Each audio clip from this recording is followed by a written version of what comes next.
Oke, ini kelihatan sudah slide-nya? Terlihat, Pak. Ya, baik. Oke. Kita sedikit aja hari ini. Jadi saya mengulang sedikit konsep minggu kemarin. Mohon maaf, saya rapat tim teknis di rektorat. Jadi kalian saya kasih tugas cantilever sheet pile. Nah, saya review dikit. Jadi cantilever sheet pile ini prinsipnya itu adalah seperti balok sederhana yang terjepit. Jadi turap itu kalau kita menghitung statikanya, itu yang turap berdiri ini itu kita tidurkan. Nah, ujungnya ini kalau cantilever itu seakan-akan dia jepit. Nah, makanya di sini kan ada momen kan ya. Yang di ujung momennya 0. Ini adalah bidang momennya. Nah, jadi sebenarnya prinsipnya adalah prinsip balok sederhana. Untuk contoh perhitungannya, bisa kalian lihat di sini, yaitu tergantung KA dan KP-nya, di mana yang sisi aktifnya yang ada P besar ini adalah sisi tekanan tanah aktif, dan yang di bawah ini adalah tekanan tanah pasifnya. Jadi sama prinsipnya adalah sigma, dia keseimbangannya sigma H sama dengan 0 dan sigma M sama dengan 0. Jadi kita hitung berapa H-nya, berapa M-nya. Nah, yang perlu diperhatikan di sini adalah kedalaman teoritik, kedalaman pemancangan kita. Nah, ini menggunakan cara biasanya kita coba-coba di sini berdasarkan momen maksimumnya. Dimensi juga seperti itu. Nah, sini perhitungannya saya sekilas saja. Nah, hari ini kita masuk ke angker sheet pile atau turap berjangkar. Jadi kita review lagi turap baja atau kayu yang dipancang ke dalam tanah. Nah, kalau angker sheet pile itu sesuai namanya, jadi turap berjangkar. Jadi kalau cantilever tadi itu seakan-akan balok sederhana yang kejepit. Nah, kalau angker sheet pile itu posisi angker itu kita taruh sendi, jadi peletakan sendi di situ.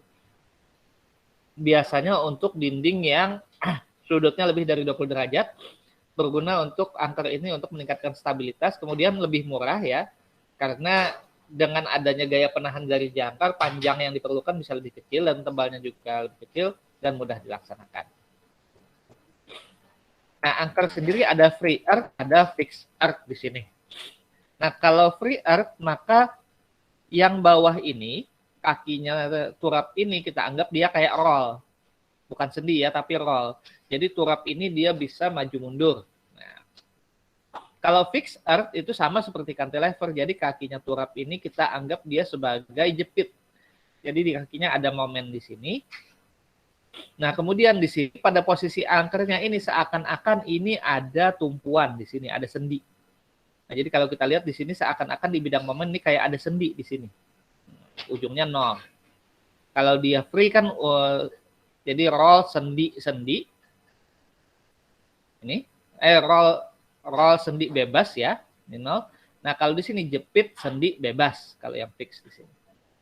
Jadi tergantung statikanya kalian aja lagi nanti.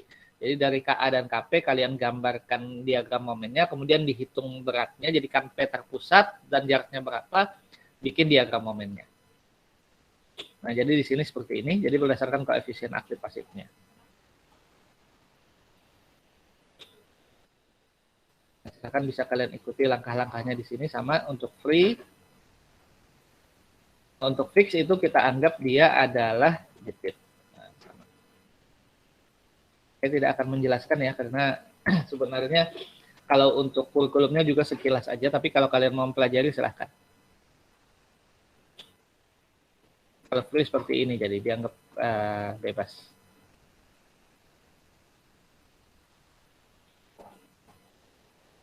Nah, sini yang perlu kita perhatikan di sini adalah bahan dari angkernya ini dan kemana angkernya ini kita kaitkan. Itu yang penting.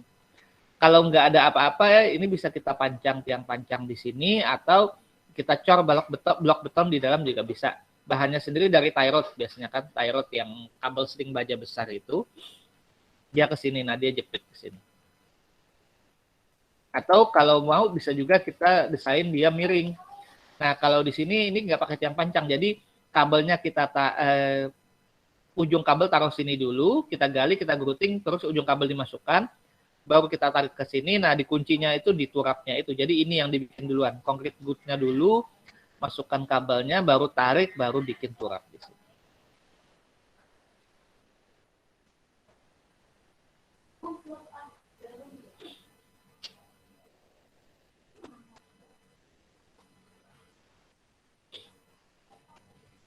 Ini sudah lengkap rumus-rumusnya, bisa kalian lihat. Nah, sekarang materinya sudah selesai.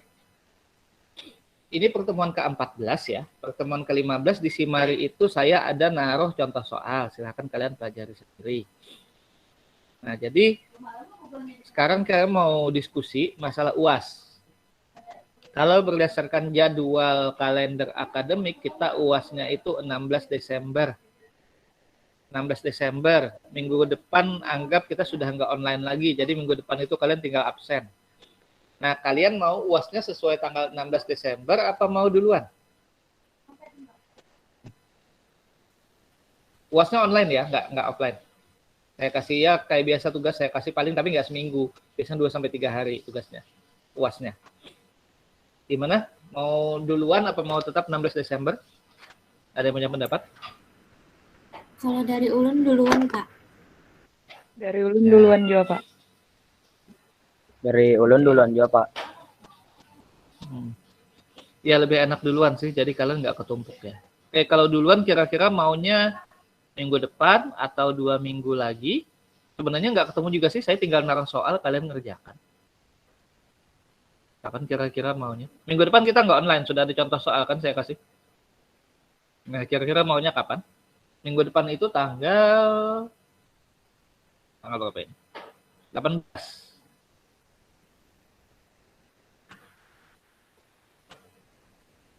Apa mau tanggal 25?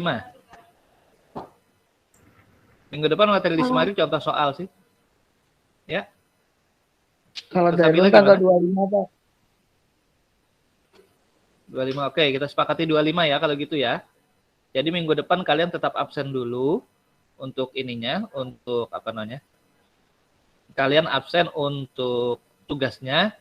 Jadi tanggal 25 saya setting nanti soal sama absennya. Oke, gimana yang lain sepakat? Waktu pengerjaannya nggak seminggu tapi 2-3 hari, nggak sehari yang jelas ya. Dan turap itu cuma teori kok, yang lain bisa. Oke, ada yang punya pendapat lain? Kira-kira?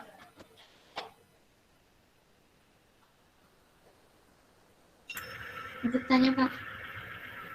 Ya, silakan. Untuk waktu pengerjaan itu tanggal 25 mulai mengerjakan atau dikumpulnya, Pak? Saya ngasih soalnya jadi tanggal 25, ngumpulnya mungkin antara 27-28 lah. Ini. Jadi saya taruh soal sama setting waktunya 25, mungkin 27-28 lah ngumpulnya, 2-3 hari.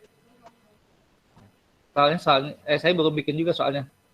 Ininya soal UASnya belum saya bikin, belum saya siapkan soalnya. Tapi kan kita sudah di 15, jadi seharusnya kan 16 masuk UAS. Jadi sebenarnya sih pas aja sih, 25 tuh pas 16. Tinggal yang di portal itu saya ubah nanti tanggal absennya. Atau kalau enggak saya yang isikan nanti manual di Desember ya enggak apa-apa. Supaya tercatatnya tetap sesuai jadwal tapi pelaksanaannya kita duluan. Gimana? Ada lagi?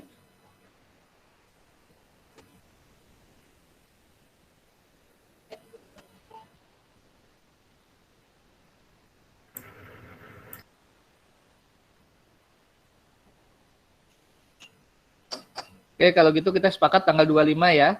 Kita nggak online juga, jadi 25 itu saya taruh soal UASnya di e-learning. Kalian nanti ngumpul via e-learning juga. Jadi nanti absen UASnya itu saya ubah dari 16 Desember ke 25. Atau kalau nggak saya biarkan aja kalau gitu tanggal 25 nggak usah absen. Yang 16 itu nanti saya yang absenkan supaya tetap sesuai jadwal, oke? Tolong dikasih tahu teman-temannya yang nggak sempat hadir ya. Jadi soalnya saya taruh tanggal 25 di e-learning. Waktunya 2-3 hari. Oke, saya stop dulu.